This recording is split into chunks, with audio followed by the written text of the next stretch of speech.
तो देखो हमारे फर्स्ट क्वेश्चन नंबर 1 पर क्या पूछा है। तो दोस्तों इस पे पूछा है on which river is the Tulbul project located. जो तुलबुल परियोजना है दोस्तों ये किस नदी पर स्थित है। तो देखो दोस्तों जो तुलबुल प्रोजेक्ट है दोस्तों ये जम्मू कश्मीर में झीलम नदी के ऊपर स्थित है। और देखो अगर हम लोग बात करें दोस्तों इसका काम जो शुरू किया गया था 1987 में दोस्तों पहली बार शुरू किया गया था। लेकिन भारत और पाकिस्तान के बीच में दोस्तों समझौता ना होने के कारण दोस्तों इसे बीच में रोक दिया गया था। और देखो आप लोगों ने दोस्तों जो नागार्जुन सागर डैम है दोस्तों उसके बारे में सुना होगा। तो दोस्तों वो थर्ड नंबर आ जाए दोस्तों मैनवेल लेक के लिए यानी कि दोस्तों मानव निर्मित झील के लिए। और दोस्तों जो इंदिरा गांधी कैनेल है दोस्तों वो इंडिया का सबसे लॉन्गेस्ट कैनेल है। और दोस्तों ये जो इंदिरा गांधी कैनेल है दोस्तों ये राजस्थान में किस नाम से परिचित है। तो दोस्तों राजस्थान में दोस्तों मरुगंगा नाम से परिचित है। बहुत ही दोस्तों इंपॉर्टेंट है। Next question number 2। तो देखो क्वेश्चन नंबर 2 में पूछा है where is the headquarters of the International Monetary Fund. अंतर्राष्ट्रीय मुद्रा कोष का दोस्तों मुख्यालय कहाँ पर स्थित है। तो देखो इसका जो मुख्यालय स्थित है दोस्तों वो जाता है वाशिंगटन डीसी पर। और देखो जो यूनिसेफ है दोस्तों उसका जो मुख्यालय है वो न्यूयॉर्क पर स्थित है। और दोस्तों आपको पता होगा हु का दोस्तों जो मुख्यालय है वो दोस्तों जेनेवा पर स्थित है। और जो सार्क है दोस्तों उसका कहाँ पर उसका दोस्तों काठमांडू पर स्थित है। और दोस्तों अगर हम लोग बात करें जो नासा है दोस्तों नासा का हेडक्वार्टर दोस्तों वाशिंगटन डीसी पर ही स्थित है। तो चलिए देखते हैं क्वेश्चन नंबर 3 को। तो देखो क्वेश्चन नंबर 3 पूछा है विच होप इज द जागत स्टोरी रिलेटेड। जो जागत कथा है दोस्तों इसका संबंध किससे है। बहुत ही इजी क्वेश्चन है दोस्तों। इसका संबंध हो जाता है बुद्ध धर्म से यानी कि दोस्तों बुद्धिज्म। आपको तो पता होगा जो बुद्धिज्म है दोस्तों इसका संस्थापक है दोस्तों गौतम बुद्ध। और अगर हम लोग बात करें गौतम बुद्ध का दोस्तों जन्म कहाँ पर हुआ था। तो उनका जन्म हुआ था दोस्तों लुम्बिनी पर। और उनका दोस्तों जो मृत्यु कहाँ पर हुआ था तो दोस्तों वह खुशीनगर पर। तो चलिए देखते हैं क्वेश्चन नंबर 4 को। तो देखो क्वेश्चन नंबर 4 में पूछा है on which date is International Women's Day celebrated. अंतर्राष्ट्रीय महिला दिवस किस दिन को मनाया जाता है किस तिथि को। तो देखो दोस्तों ये मनाया जाता है 8 मार्च को यानी कि इसका आंसर है ऑप्शन ए।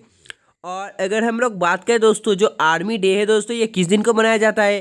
तो देखो ये 15 जनवरी को मनाया जाता है। और दोस्तों नेवी डे जो है कब मनाया जाता है। तो दोस्तों जो नेवी डे है दोस्तों 4 दिसंबर को मनाया जाता है।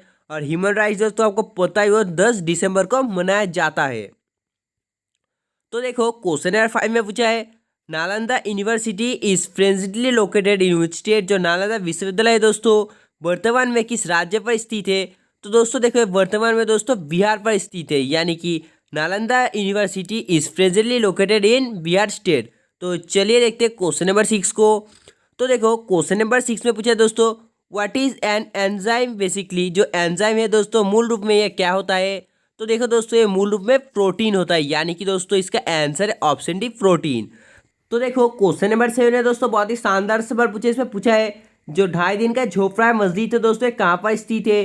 तो देखो ये मस्जिद स्थित हो जाता है अमजेर पर यानी कि इसका आंसर हो जाता है option B. Next question number 8। तो देखो क्वेश्चन नंबर 8 में पूछा है बाणभट्ट किसके दरबारी थे। हाँ दोस्तों आप लोगों ने सही बोला ये दरबारी थे दोस्तों हर्षवर्धन का यानी कि इसका आंसर है option C. Next question number 9। तो देखो दोस्तों क्वेश्चन नंबर 9 का आंसर क्या होगा वो जल्दी से आपसे बताना है। तो देखो जिन्होंने इसका आंसर ऑप्शन ए दिया दोस्तों बिल्कुल सही है। इसका आंसर हो जाता है ऑप्शन ए। तो दोस्तों आप लोग इस क्वेश्चन को नोट कर लो। तो चलिए देखते हैं क्वेश्चन नंबर 10 को। तो देखो क्वेश्चन नंबर 10 में पूछा है who is the author of struggle is my life. Struggle is my life दोस्तों इसका लेखक कौन है। हाँ दोस्तों इसका लेखक हो जाता है नेल्सन मंडेला यानी कि दोस्तों जो स्ट्रगल इज माई लाइफ पुस्तक है दोस्तों इसका जो लेखक है वो जाता है ऑप्शन ए नेल्सन मंडेला। तो चलिए देखते हैं क्वेश्चन नंबर 11 को। तो देखो क्वेश्चन नंबर 11 पूछा है on which river is the Tehri dam located. जो तेहरी बांध है दोस्तों किस नदी पर स्थित है। बहुत ही इजी क्वेश्चन है दोस्तों। जो तेहरी बांध है ये दोस्तों भागीरथी नदी के किनारे स्थित है।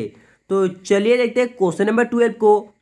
तो देखो क्वेश्चन नंबर 12 पूछा है दोस्तों महात्मा बुद्ध ने दोस्तों कितने वर्ष आयु में दोस्तों गृह त्याग किया था। तो दोस्तों महात्मा बुद्ध जो है दोस्तों ये 29 वर्ष में दोस्तों गृह त्याग किया था। इसका दोस्तों बहुत बड़ा कहानी है। अगर आप लोग कमेंट करेंगे तो मैं दोस्तों अगला वीडियो में बता दूंगा। तो चलिए देखते हैं क्वेश्चन नंबर 13 को। तो देखो दोस्तों जो क्वेश्चन नंबर 13 है इसमें पूछा है who was the viceroy of India at the time of revolution of 1857। 1857 की क्रांति के समय भारत का जो वाइसरॉय था वो कौन था। तो देखो 1857 के क्रांति के समय दोस्तों जो वाइसरॉय था वो हो जाता है लॉर्ड कैनिंग। तो चलिए देखते हैं क्वेश्चन नंबर 14 को। तो देखो दोस्तों क्वेश्चन नंबर 14 पर पूछा है Amarnath caves are located in which state. जो अमरनाथ गुफा है दोस्तों किस राज्य में स्थित है। तो देखो जो अमरनाथ गुफा है दोस्तों ये जम्मू और कश्मीर पर स्थित है, यानी कि इसका आंसर हो जाता है ऑप्शन सी। तो चलिए देखते हैं क्वेश्चन नंबर 15 को। तो देखो दोस्तों क्वेश्चन नंबर 15 में पूछा है व्हाट इज माइका। आपको बताना पड़ेगा दोस्तों ये क्या है, जल्दी से आप लोग लाइक बताइए। हाँ दोस्तों आपको जल्दी से लाइक बताना पड़ेगा इसका आंसर क्या होगा। तो देखो जिन्होंने इसका आंसर ऑप्शन डी दिया दोस्तों बिल्कुल सही है। ये दोस्तों उष्मा का चालक तथा विद्युत का दोस्तों कुचालक है। Next question number 16। तो देखो इस पे पूछा है झूठ का पता लगाने वाला यंत्र कौन सा है। तो आपको बताना पड़ेगा जो झूठ का पता लगाने वाला मशीन है दोस्तों कौन सा है। तो देखो ये जो है पॉलीग्राफ। तो दोस्तों जिन्होंने इसका आंसर ऑप्शन सी दिया बिल्कुल सही है। Next question number 17। तो देखो दोस्तों क्वेश्चन नंबर 17 पर पूछा है which of the following is a non conductor of electricity displayed being a metal. निम्नलिखित में दोस्तों कौन धातु होते हुए भी दोस्तों विद्युत का कुचालक है। तो देखो जिन्होंने इसका आंसर ऑप्शन सी दिया दोस्तों बिल्कुल सही है। इसका आंसर हो जाता है ऑप्शन सी। तो चलिए देखते हैं क्वेश्चन नंबर 18 को। तो देखो क्वेश्चन नंबर 18 पर पूछा है which substance is found in 3 state solid liquid and gas in natural. कौन सा पदार्थ प्रकृति में दोस्तों 3 अवस्था ठोस द्रव्य एंड गैस में दोस्तों पाया जाता है। तो दोस्तों वो हो जाता है H2O, यानी कि इसका आंसर है ऑप्शन ए।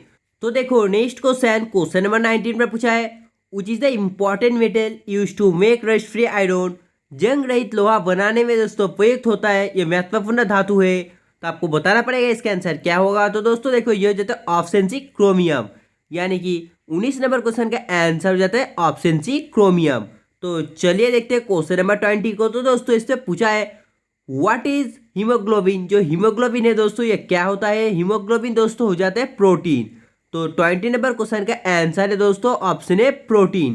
तो चलिए देखते हैं क्वेश्चन नंबर 21 को। तो देखो इसमें पूछा है दोस्तों जो आरबीसी है दोस्तों ये किस नाम से जाना जाता है।